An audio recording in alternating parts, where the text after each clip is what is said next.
Greetings, I'm Dr. Ron Lewert, Medical Consultants of South Florida here in Coral Springs.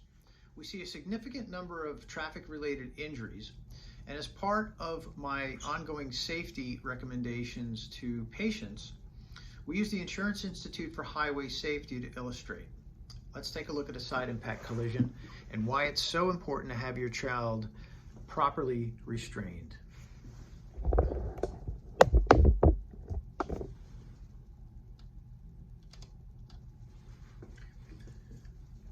So here we see intrusion of the striking vehicle into the occupant cabin.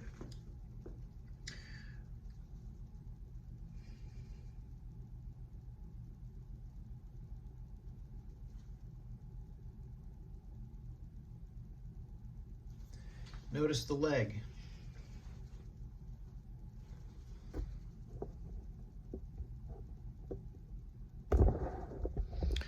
So for these types of serious impacts, we recommend that parents go to the Insurance Institute for Highway Safety website, which I'm going to show you momentarily, and take a look at the topics section and go to child safety. So IIHS.org, topics, child safety, and then we're going to look at the booster seat section, and I will show you why it's important to keep your kids that are under 57 inches tall in the full head restraint, which courses the belts properly across the chest and lap, and provides a 75% reduction in fatalities associated with the types of crashes that I just showed you. So let's take a look at the IIHS website and give you a good source of information on how to protect your kids. So here it is. Hold on a second. So we go to IIHS.org.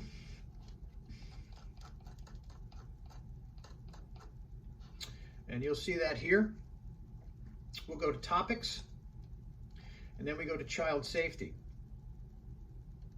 If we come down here to booster seats,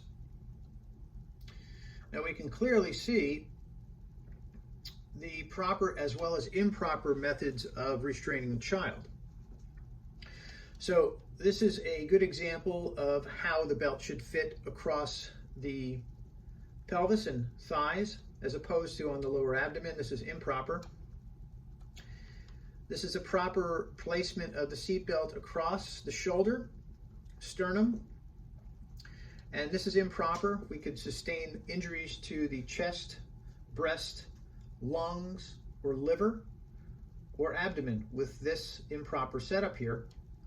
And this particular belt is going across the occupant's neck and can produce fairly significant cervical spine injuries, vascular injuries, or spinal cord injuries. So this is the full restraint that your child should be in. As long as they're under 57 inches tall, they should be in this full restraint.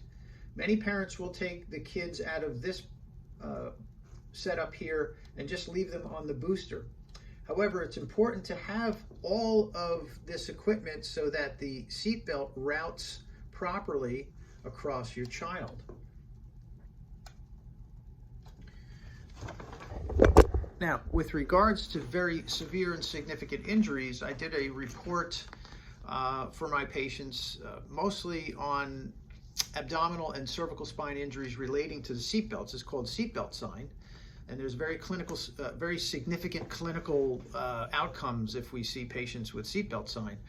It's almost guaranteed that if your child sustains a seatbelt-induced injury to the cervical spine or the abdomen, they're going to be airlifted to Jackson Memorial, a trauma case. So we can see vascular injuries, we can see spinal cord injuries, and in the abdomen we can see the pinching of the intestine against the L4 vertebral body to produce an actual tear in the bowel. So it's a very serious condition.